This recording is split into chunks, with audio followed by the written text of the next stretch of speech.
Guys, it is the Built by Vitality podcast. My name is Steve Pinkerton. I am sitting with Philip Lewis, and we have a guest today. And I will let Philip introduce who our guest is. Spencer Airy. Got it. He was like 200th in the Open this year, just about 40 spots below me. Yep. If there was a co-ed version of the Open, Philip would definitely be able to be somewhere between the ladies' weights and the men's weights and the 60 and older weights. Oh, goodness. And be able to compete. But no, we have Spencer with us, and we are going to talk about what it takes to be in the top 5% of anything we do. We're going to use Spencer as from an athlete perspective, but I think that this can cross over into business and into your personal life, and it's very difficult. The same challenges that he faces when it comes to training and competing will be similar challenges as people try and carve out a niche of that top 5, 4, 3% of whatever it is they're trying to do. So for those that don't follow CrossFit, Spencer, why don't you talk us through just the flow of you've got training all year long, then becomes the Open. The Open was X. Walk us through if someone in a 90-second, 10,000-foot view, what does your season look like for CrossFit? So this year was kind of totally different. Last year Open was in October or November, so it was kind of a flip format. They went back somewhat to the old format, and they went pretty much as we went. They're kind of putting stuff out on the fly a little bit. I think they're still trying to figure out what's the best way to go about the Open. But this year they went Open first is in February, so that's worldwide. Everybody can sign up. And this year they had 3 weeks. 3 weeks. Usually it's 5 usually. Yep. And but they had 4 workouts in those 3 weeks. And every week they have a workout they post on Thursday. You have till the following Monday evening to post your scores pretty much or get it done. And you can do it as many times as you want, but just to get the best result you can. So you take those first 4 scores or 3 weeks. There were 137,000 men that compete in the Open. Spencer finished 173rd out of 137,000, which is a 0.1%. So he's 99.1 percentile of that first group. From that first group, how many went on to the second stage, the quarterfinals? So quarterfinals, top 10% made from the Open. So you're looking at right at 4,000 guys, I guess. 4,000 men. Yeah. Now, in the second stage, how many workouts were there? So we had 5 workouts over technically 3.5 days for us. So the first 2 were due Friday by 3 p.m. and then the second 2 were due Saturday by 3 p.m. again, and then last one's due Sunday by 3 p.m. Just to kind of give a format of, hey, this is the order we somewhat want to do it, but I don't think that didn't play too big of a factor into it. You could kind of jump around. As long as you got those workouts in by those due dates, you're good. And out of the quarterfinals, how many are going to the semifinals? Is that 120? 120 in North America, yeah. 120 in North America. Mm-hmm. So Spencer finished 297 out of 4,000 in that quarterfinal stage, which puts him in that top 93 percentile. And I think when you look at what it takes somebody to become that good at anything, it's very interesting. It should be very appealing to people because the same traits, those same personality traits that make someone really successful in something, they're the same traits. And unfortunately, you know, people like to verbalize lofty goals, and they like to talk about how they're making sacrifices to achieve those goals. But what they usually find out is they truly don't want those things. It just sounds cool to say it. For sure. And I think when you look at the journey that Spence has been on, you got to remember he's 22 years old. So I didn't start competing until I was 27 years old. So he's 5-6 years ahead of the curve. And I think what we're going to get into in a minute is some of the challenges that he faced. But I also think the one thing that we're going to spend some time on is setting a goal and setting what my expectation is. What I found was if I wasn't careful, the only litmus test of whether it was a successful season for me in the 6 years I did this was, did I make it to the games or did I not make it to the games? Mm-hmm. If I didn't make it to the games, it was a failure. And that's a very slippery slope, because if you, in your eyes, fail year after year after year, how long are you going to do this for? True. You know? But I think what is interesting when you look at Spencer, if someone asks Spencer, if Philip says, hey, how do you feel about your performance? He's going to be critical of it. You know, he's going to want to do better. He's going to see some reps he left on the table. He's going to see some things he could have done differently. If Philip asked me and said, hey, how do you think Spencer did? My view of this would be completely different than Spencer's view, because I got a dog in the fight. Like, he's my dog in the fight. Like, I get it. But I can look at it from a different angle and say, I think he should feel super confident of where his abilities are, because after 2 workouts, he proved he was top 12 in the world. The first 2 workouts show up, people say they're in their wheel. No, there is no wheelhouse anymore. Everybody's wheelhouse is the same. Okay, it's not like back in 2010 when double unders came up, and I was like, ooh, I'm one of, you know, a couple people that are really good at double unders. Yeah. Now they can all do it. Everybody has 1,000 double unders. Yeah. It's you know, everybody has everything. But those 2 workouts played to his strengths, and he proved he's better than everybody in the world at those 2 workouts. Strength comes up. It's no surprise. He's 165 pounds. He is not going to be the strongest athlete. We knew that coming in, and it exposed that weakness, and that's why he ended up in that 297 spot. So I think I'll ask him, did you have goals coming into this season that you could look at and say, okay, yes, I met that goal, or I didn't meet that goal?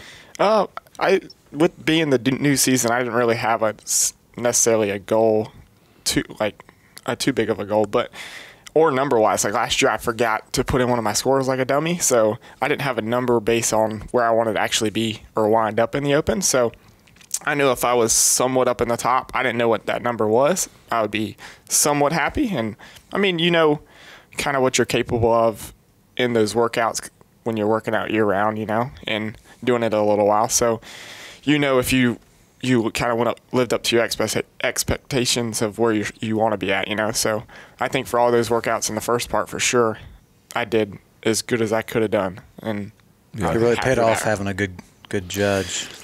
Now, I would give you the advice that the next time you want someone to judge you and kind of game plan it, maybe you should find like Helen Keller's cousin before you pick up Philip. All right. But oh, goodness. I will tell you that it's interesting hearing, you know, Philip and I are old. It's interesting to hear last year how, you know, he forgot to put a score in. Yeah. And you talk about experience, you talk about the only way, that's why it's so hard for young guys early on in anything, whether you're a young entrepreneur just starting out or you're a young athlete that's just now getting into the, you know, that competitive side of it, or you're Reagan who's 13 years old. And I tell her all the time, I don't care whether you win or lose. It's about the experiences that you're getting right now. Mm-hmm. And that's what it is. It's going to take forgetting to put a score in and like being like, oh gosh, what was I thinking? Like, think about how much must have been on your mind to not even remember to put a score in. Crazy, yeah. That's why I quit doing the Open. I forgot to put 2 scores in one year, and I still was pretty high up. And I was like, I don't really need to do this anymore if I'm that good. Like, I don't think so. Hey, did you do any of the Open workouts this year? Yeah, I did like 2 of them. How'd they go? That was great. Yeah. That's why I was able to give him such good advice when he was going through them. That's why we were so late starting this podcast, because Philip was still down there finishing up the 2 workouts. Yeah, he ran this morning. That's right, yeah. You know, and I think it's so interesting to see that learning curve has to be there. And that's just one example. But think about that. If someone's forgetting to put a score in, their mindset is just different. It's a different mindset. Their preparation is a little bit different. Now he gets 1 year under his belt. goes from 21 to 22 with 1 year. And I would say maybe would you consider yourself a pretty structured training before Vitality? And I'm not saying that Vitality is this amazingly structured place, but I don't know if you were as structured before. I was all over the place, which I'm still not great about. I'm still trying to figure out where I want to be at. Like, I've been jumping around a little bit here and there now, but it was like I do the class workout like probably every day, and then I'd throw in something random that I'd see on Instagram or something. So it wasn't necessarily goal oriented or focusing on my weaknesses necessarily, but so before here you're just work out. Yeah, just getting after it. So, and I think you can see in just a year you go from that to all of a sudden now you can see the potential that when the workout goes your way and you're prepared, you're going to be the top in the world. I would argue that the best gymnastics athlete I've ever seen in person is Spencer. And I've seen a lot of people compete, and I'll put my money on Spencer all day long. It's just a matter of, can we now balance this thing out? And here's why the longevity piece in anything that we do is so difficult, because to become the top 5%, the amount of time it takes, the amount of effort and discipline that it takes to go into that, it's not just a 6-month process or a 12-month process. You're talking about the fruits of his labor are going to be 3 years down the road. And even that is going to be early, in my opinion. 24, 25 would be early to where I think he's not even peaked yet. But when you're chasing that, in anything you do, those first 2, 3, 4 years, there's so much adversity front loaded on that. That's the whole idea. That's the deterrent, is constantly feeling like, okay, I'm making some progress, and then boom, you hit head on to a concrete wall, and you're like, okay, well, I got to take 10 steps backwards, and then you're slowly grinding forward. And people just don't have the patience to be able to continue to chase that. It definitely shows you how bad you want it, really. Yeah. If you want to stick it out and deal with it for a while. And that's what I'm definitely realizing, like, just focus on being consistent, enjoying training, but also focus on getting better, but I mean, you got to know that it's going to be down the road, especially for me, strength takes so long. So you just got to know that it's going to take a while, And Philip talked a lot about this in the previous podcast, where nothing that he's ever really enjoyed doing or found benefit from was easy to get there, because you don't find that enjoyment out of something if you don't have a struggle that goes along with it. It's definitely, it doesn't make it worth it, Like if it came easy, then I mean, if everybody can do it, I don't want to do it. Yeah. That's why the Marine Corps was so appealing to me. I loved the fact that people understand that the Marine Corps is the hardest branch to get into. I'm not saying it's the best branch. It is, but I'm not saying that out loud. But that's the draw. And to me, the more I saw other people that couldn't do it, the more resolve it gave me. Yeah. The more people that dropped, it was like, man, I'm at the right place. And I think that was a part of what drew me to CrossFit was, yes, everybody could do it, but not everybody can compete in it. Well, everybody can compete in it, but not everybody can be competitive in it. So switching gears, I guess let's get some questions to you, and we'll try and we'll get your take on it, and then we'll compare this to corporate America and entrepreneurship and all these different areas and see if these same challenges apply. What do you think were some of the biggest sacrifices you've made in the past year to put you in this place that you're at right now? Or maybe there's none, but I'm just curious about that. I mean, just every day. I mean, just getting in a train, like you sacrifice to actually train every day. Like you can go through a day and be like, I could put it off, don't feel like training today necessarily. So I'll just take a rest day or whatever. And yes, you need those days, I guess, but, there's more than not, there's days that you don't feel good, so you can definitely put that off and say, hey, I don't want to. And then another thing, like I'm getting better about making every workout actually more focused towards, some sort of goal, whatever that workout is, instead of just jumping into it and doing it. But I still need to get better about that. But just focusing before I do a workout, like, what's the goal here? What are you supposed to do? And what is your goal to actually for doing it, or what do you want to get out of it? Yeah. I think a lot of people Spencer's age, like when I was 22, what I did when I was 22, You would I would smoke look at me. when, You want to get into that? yeah, I would do it. Yes, off topic here, but if I was 21, 22, I'd smoke Spencer in the workout. Not strength, body weight. I'd give him a head start. I'd smoke him. That's a different podcast. That's a completely different podcast. Oh, my goodness. And nobody loves Philip more than me. Philip might be my favorite person on the planet, but either he is drunk, I was about to talk about that too. or we're going to start doing drug testing here at We need Vitality, because as much as I love Philip, Spencer would be running circles around Oh gosh, Philip. But Man, I yes, wish. continue to talk about when you were So, 22. when I What was your training?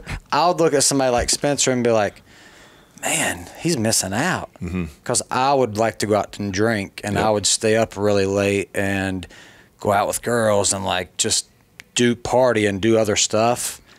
Spencer, I don't think he's ever done that.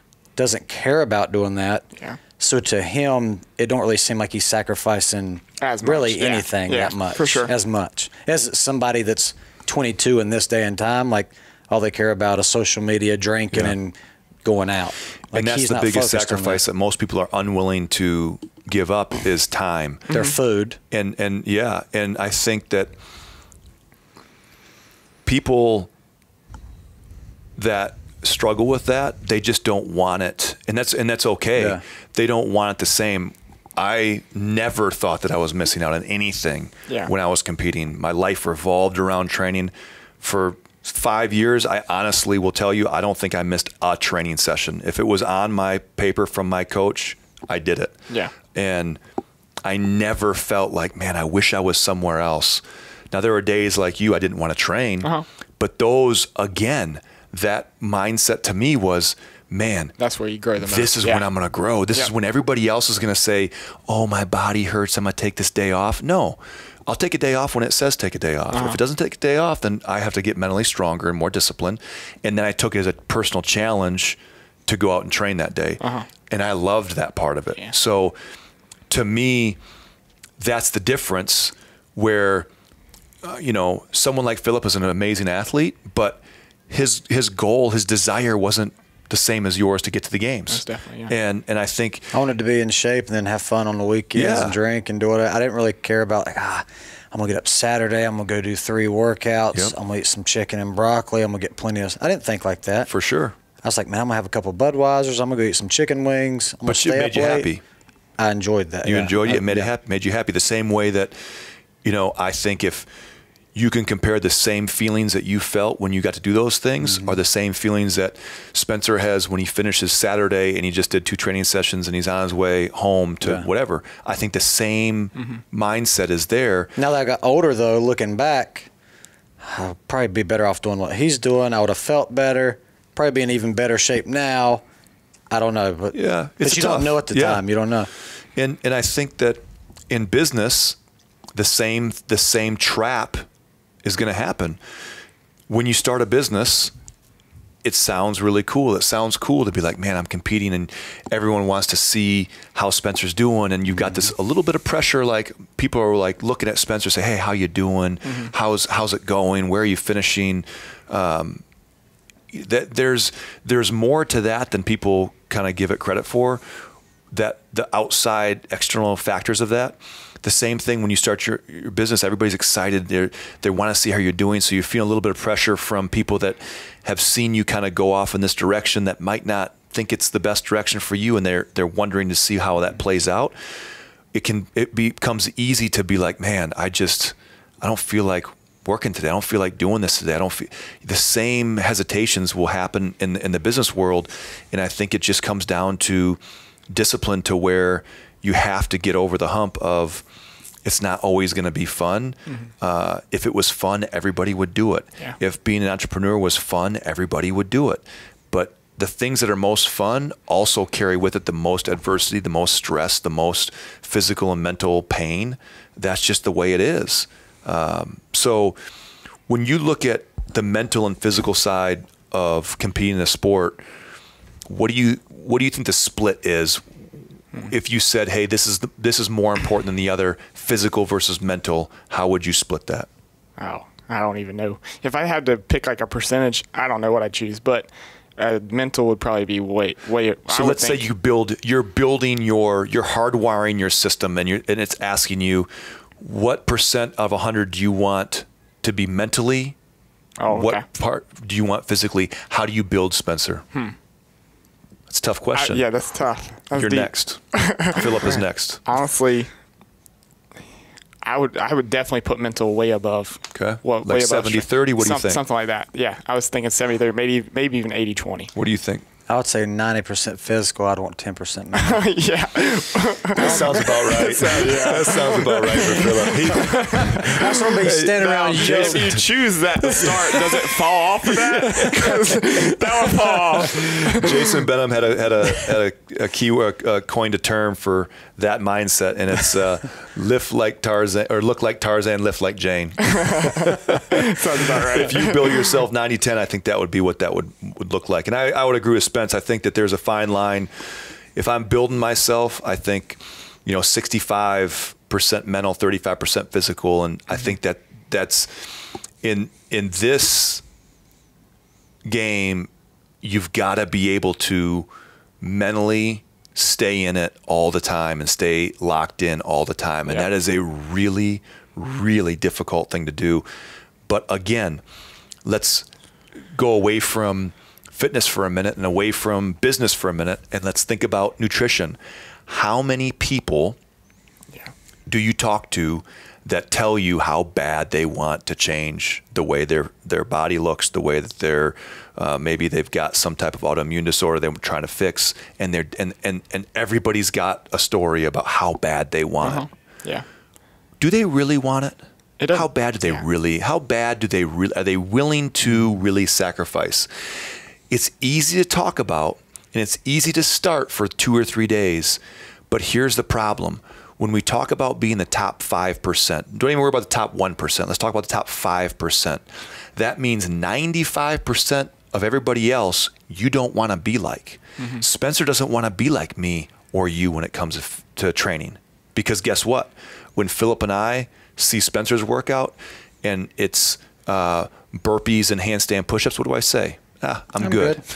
But when he says, hey, man, it's a bike and a barbell, I'm like, oh, I'll jump in for that. I can cherry pick exactly what I want to do. He can't do that because he's trying to be like the top 5%. 95% of the people he's going to be around are going to have the attitude that we have. I want to do something that's fun. Well, think about that from a nutrition standpoint. If I'm with 10 people and I'm trying to be the top 5% and get the best out of my body, my nutrition, my health and wellness, then 9 other people are going to be doing something that I shouldn't be doing.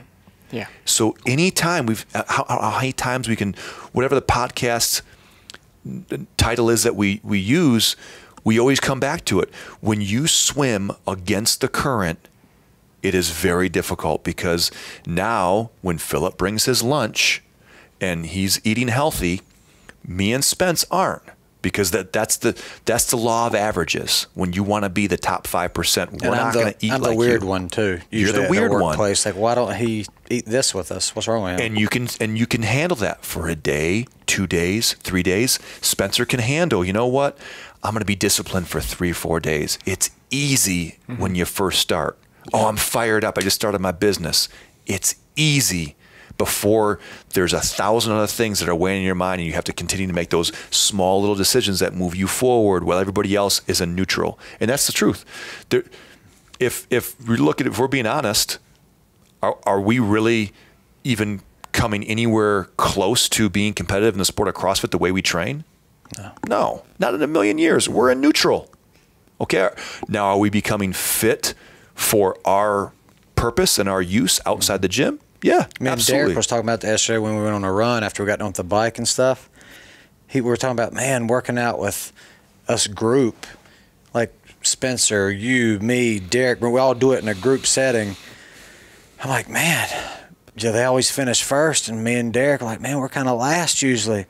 And Derek's like, yeah, you think about it though. He's like, that's because they're really good and they've been doing it a long time, especially like Steve. Spencer's 22. He's very disciplined. He's like, but an average person, we're probably way beyond that because we're consistent. We do it daily. We're around that group of people that eat a certain way. You surround yourself with those people. And that's usually how this thing works is, now Spencer, in my opinion, doesn't need to be around 10 games athletes in order to go to the games, but he needs to be around a group of people that are going to be supportive of what he wants and are going to push him in a way that is going to make him better and going to hold him accountable to what his expectations are for him. If you don't have an accountability person or people, it is not going to work. It'd be the same thing as like, and I'm not picking on Philip, but it's easy to sometimes. If we don't give Philip a hard time, he's not going to push himself as far as he could in a workout and see how strong we know he is. Yeah, for sure. And I think over time, you start to then create these boundaries where you know that, okay, I have to do this because this is what's expected. And I think that whether it's business, whether it's nutrition, whether it's, hey, you know what? Imagine if I was around people that I could bring my lunch and maybe every once in a while they brought their lunch. And not that they felt that they had to, but it was like, oh, hey, cool. They're not judging me and they're not making fun of me. So that's one less thing that I need to worry about when I'm trying to stay on track. Instead of surrounding yourself with people that are constantly trying to hold you back and constantly not watering all those things that you need to grow. And I think that's where people are unwilling to change because they truly would have to start to surround themselves with different people. And the reality is, if you're surrounded by people that don't support what you do, imagine if Spencer worked here and we made fun of him every day because we thought it was stupid that he was training so hard and we thought it was stupid that he wanted to go to the games. How negative of an environment could that be? But let's say he really needed the money and he just had to, over time, what would happen? He would just accept the fact that that's the way we are. He would deal with it and work out in that environment and think that that's normal. Yeah. Instead of saying, you know what, gosh, I'm going to go find someplace that really supports the goals that I have and imagine the difference that is. Yeah. And that's the same thing in business. You can find people that are going through the same things as you that support what you're doing. In nutrition, you have to find an accountability piece and have someone have those hard conversations and say, hey, look, I get it. It's tough. But do you really want to change, or is it just something you want to talk about? Yeah. Because changing is pretty simple. It's you just have to go through and do X, Y, and Z. I wish fitness was as easy or as black and white as nutrition. Yeah, for sure. Imagine that. Imagine if the Spencer's like, man, I just need to get stronger. Well, cool. If you could just eat 450 grams of carbs, 400 grams of protein, and 200 grams of fat, if you follow that to a T and drink a gallon of water every day, you'll get there. Yeah. No, you won't. No. But you know what you'll do? You can follow a prescription, and in 60 days, drop a ton of weight, feel amazing, and whatever. But unfortunately, with what Spencer's doing, it's the long game, There's a lot of things we don't have control of, but one of them is definitely what you eat, what you put in your body. And people just, for some reason, they can't do that. But I also think that when you look at it that way, you break it down and you look at something that I say is simple. It's simple to understand. I think business is simple to understand. I think fitness is easy to understand. It's just you have to look at it through a different lens of nutrition is going to take these things to get you where it is. Well, business is going to take you these things: time management, discipline, the ability to communicate with people. All those things take a ton of work. You just have to decide how much do you want to put into that. Just like if Spencer needs to work on strength, maybe I need to work on my communication skills. He doesn't enjoy strength as much as he enjoys gymnastics, and I might not enjoy communicating with people as much as I enjoy the numbers side of business. But guess what? If I want to be in the top 5%, I have to focus on those things that I'm weakest at. Mm-hmm. And if you don't understand what those vulnerabilities are, then you're just not being realistic with yourself. So we get back to Spence. Season's over. What happens next? How do you transition from one season to the next, and what changes as you go into this next season? So right now it's kind of, a somewhat deload. I definitely know my CNS is pretty shot. My nervous system's pretty wrecked. Yeah. Like I tried to jump back in, and yesterday it was kind of hit me like a brick wall, which I didn't sleep great the 2 nights before, so that kind of plays a factor into it a little bit too. But so just kind of deload, get ready for not necessarily ramp it back up, but get into some sort of strength program. So trying to decide on if I want to do like MASH Elite, which is there's a very well-known Olympic weightlifting coach and program. He's from where I grew up.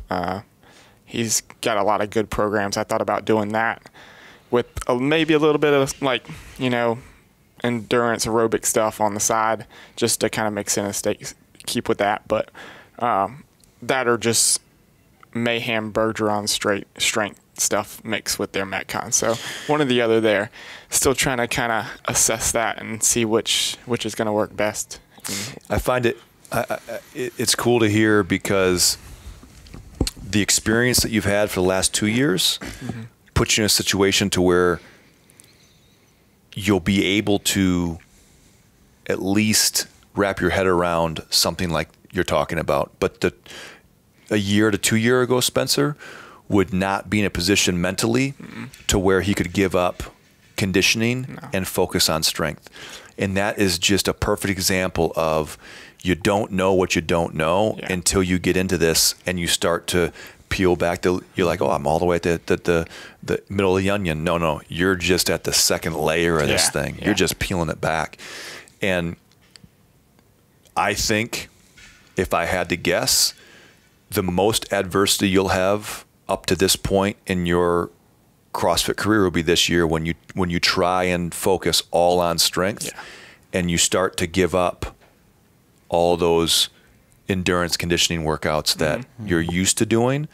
Now you're in a battle. Now that mental part comes in, where you've just got to constantly understand this is what's going to get me closer to my goal. What that goal is. Yep. I told Spencer before, I'm not no expert at this at all, but I've told him before, like a few times, I said, hey man, I said, I think you should just be on some kind of strength program for a while, because it takes a long time to get that if you do it the way you're doing it, with a lot of Metcons and endurance and all that. I said, I think you can get that stuff back pretty quick in 2 or 3 months maybe, or less, just because you're so good at it. Back that stuff way off and just get jacked. Like, just do a strength program, eat really good, and throw that stuff in on the side a little bit, a couple times a week, just to maintain. I said, but just lift, man. Just get jacked this year and then ramp it up when it gets closer to open again. And it was just that, and that's the reason I didn't, because it's open. Because I told you. Oh, well, yeah, pretty much. I told you. That is a good reason why. But no, just the open was coming, so I didn't want to back off, then back on. And here's the thing, the open is a unique period of time, because the open was against everything that I was training for, was opposite of everything I was training for. No, for sure. I was training because I was trying. We had regionals back then, which I think you would have a much better chance in the old school pipeline than today. The open for me was much more gymnastics or or CrossFit-esque versus regionals, or what was always the barrier for me. So we trained year round for regionals, and then we had to hurry up and kind of do a quick little 4-week or 5-week cycle to get ready for the Open. But year after year, what you're going to find is the growth that you've seen in one year. Imagine what that is for the next year and the next year. And it's so compounding, just like we talk about the financial side. The front end, you sacrifice so much, and then all of a sudden it kicks in, and you start to have this base of strength, this base of gymnastics, and your base of endurance and conditioning is massively huge. But it takes time to get there, and that's why, we look back and I compare experience to, you talk to kids about the Marine Corps, and when we recruited them out of college, I wanted kids with experience. I wanted kids that played sports. I wanted kids that were involved in some type of group training, something. Yeah. And those were the ones that were the most developed physically, mentally. They were the ones that could communicate the best because they had those experiences. They broke some bones. They made some mistakes. They smoked marijuana once and got caught. They had they had some issues. Those were the kids that figured out what those left and right lateral limits were, versus the kid that had been coddled since day one, never let out of their mommy's sight, and just, hey, this is what you have to do. This is where you're going to go. Those kids couldn't figure out what was going on. Same thing goes year one of training. That's what we were like. Yeah. We didn't know what not to do, what to do. But every year we started to figure out, we'd bounce against this wall. You'd crush your CNS because of overtraining. You'd be like, okay, well, I know what this feels like. Let me figure out, okay, I'm going to bring that boundary in a little bit. And then you're like, man, I took 8 days off. It didn't work for me. Let me bring this in. And before you know it, now you've got this system for how you go about your competition season. And I think that just comes with experience and understanding that it's just going to take time. So, yeah, I'm excited to see what happens with this next phase of training. But every subsequent phase in your life, in anything that you do, builds off the previous one. And you could always say, man, I never imagined it would be this stressful doing whatever it is that you're doing now, because you didn't know that until you experienced that previous stage. For sure. Yeah. And I think that the cool thing about what you're doing is, you have to get stronger, but you also just have to out-train and outlast some other people. There's going to be a lot of people that finish 250 to 500 out of that second 4,000 that decide, you know what, man, this isn't for me. I'm not doing this again. For me, I gave up all this. Maybe they had that kind of Philip mindset to where it was fun for him, but what was more fun was the social interactions and that lifestyle that he felt he was missing. I gave that up for a whole year, and I only got 200 and something. I'm not doing that again. And people that don't understand CrossFit, when you tell them, hey, I finished 297, that's they're like, cool, man. Nice. Loser. They don't understand what that means. So then those people move on. Well, who do they get replaced with? They get replaced with the 20-year-old Spence, the 21-year-old Spence, and now you're 24-year-old Spence, 3 years ahead of the game, and it takes that time to gap, And so I think that's it's a cool process. I think that what I'll be riding you more about this year is trying to set those expectations up front, so that you can say, hey, here is what a successful season is going to be. I'm not going to tie it to numbers. I'm going to tie it to the journey and what milestones I want to be at. I'm going to hold you accountable for sleep and getting jacked. That's it. And now, how would you describe your sleep? What do you think? What are some things that you've put in place that has helped you get better this year? What are some things that you think you could talk about? I mean, I guess it was it's kind of all over the place right now, but I've always had trouble sleeping. That's been one of my biggest struggles. I've never been able to sleep really well. I've always woken up at least half a dozen to a dozen times every night, like just for whatever reason. But I don't know. I've been taking some not gabapentin. That's not bad. Cool, man.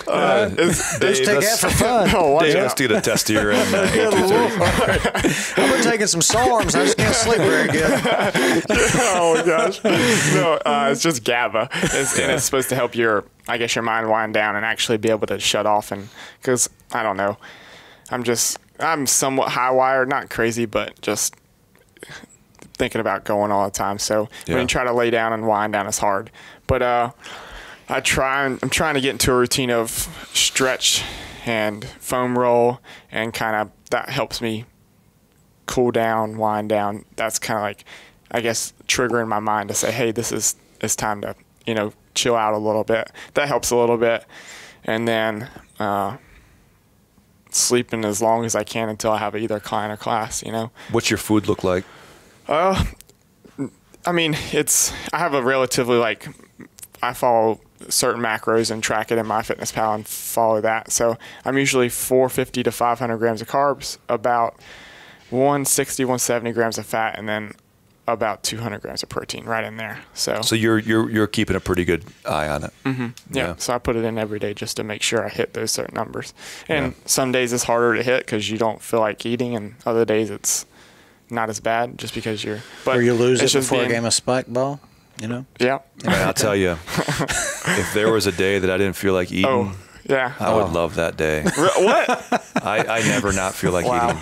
Me too, I can man. I'm eat always anytime, man. I'm getting better about it, but whenever I first up some macros, I went to that first stage, I'm in it, The first 2 weeks you're like, let's roll. But I hit a wall. I was like, oh crap, I don't want to eat. Give me that wall, man. Oh my. Give me that wall. You just over the years you've opened your stomach so much that you can almost just pour it down your throat. I do need to get a CAT scan of my stomach and see what that thing looks like. I got a huge 3 millimeter wall left. It's stretched out so much. Oh. I think that what we can take away from today is a couple things, but I think that we live in this we live in this world where everybody wants to be part of a pack. Everybody wants to be part of a group. And equally though, even my kids will say lofty things like, I want to be a doctor. I want to be whatever. I want to go to Duke to play volleyball. And I think that's great. But it's funny how we are such a pack personality, but we choose things that if we truly are going to get to that point, it's a one-man pack. For sure. I mean, it really is.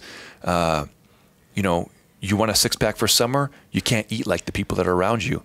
You want to make $1 million, you can't live like most people live around you. You want to go to the games, you can't train like most people around you. It's lonely when you want to be really good at something. Think about a high school athlete. I try to educate Reagan as best I can, but you think about it and you say, okay, you want to be a high-level volleyball player. You say you do, and that'd be awesome. I would love that for you if you really wanted that. But you try and put into words what that truly means that you're going to be doing. That means that all the friends that you have now, they might not play the same sport as you, and you're going to be immersed into that training for that sport because you want to be at a certain level. Sure. If you want to be a super successful business guy, you're not going to be the guy going out on the weekends and going out after work to grab beers and eat out, whatever. You have to be the one that is really dialed in with everything you do. So it becomes this lonely place, and you have to embrace that loneliness, because if you're surrounded by a bunch of people, it sounds terrible, but those people are not going to have the same goals as you. Now, granted, like we talked about, it works with Spencer because we are kind of an accountability piece. It gets trickier when you get outside of that realm of fitness. It gets trickier because when you're running your own business, you don't have an afternoon where you get 6 guys together that are all very similar that can communicate every day. Yeah. You don't do that. And when nutrition comes in, Spencer's not at my house at night telling me, hey, man, you really want to get those power balls out of your fridge right now? It's 9:30. You really going to do that? I would. You know? So... Like, I might not eat a Snickers bar or a Reese's Nutrageous or something in front of y'all when we're all hanging out.